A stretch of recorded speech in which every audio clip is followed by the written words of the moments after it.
മുഹറം 10-ന് വിശ്വാസികൾക്ക് ഏറ്റവും ലളിതമായി എങ്ങനെ ആ ദിവസത്തെ നല്ല കർമ്മങ്ങൾ ചെയ്ത് ജീവിക്കാൻ കഴിയും? അതെ, അത് മറ്റ് ദിവസങ്ങളെ അപേക്ഷിച്ച് ഇന്ന് നമ്മുടെ പഴയ തലമുറയൊക്കെ ആചരിച്ച് വരുന്നതാണ്. അന്നത്തെ ദിവസം നോമ്പ് എടുക്കുന്നു.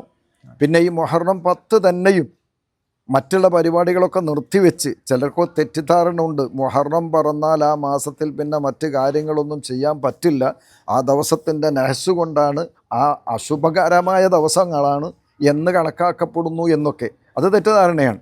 ആ മാസത്തിൽ പൊതുവേ പഴയ കാലത്ത് തന്നെ മുഹറം പറന്നു കഴിഞ്ഞാൽ പിന്നെ മറ്റ് പരിപാടികൾ, വീട് കൂടലോ അതല്ലെങ്കിൽ വീട് നിർമ്മാണമോ മറ്റ് പരിപാടിയൊക്കെ നിർത്തിവെക്കും.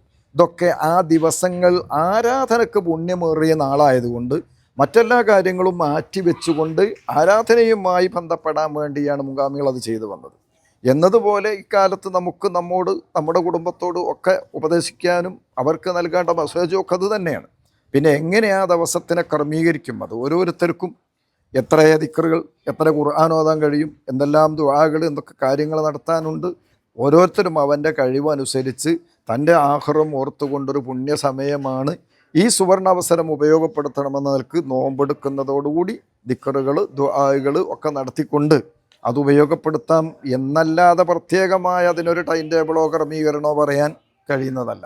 ഓരോരുത്തരും അവരുടെ സാധ്യതയും സൗകര്യവും അനുസരിച്ച് അത് ആരാധനകളിൽ മുഴുകി ആ ദിവസത്തിനെ ധന്യമാക്കാൻ ശ്രമിക്കേണ്ടതാണ് എന്ന് പറയാം.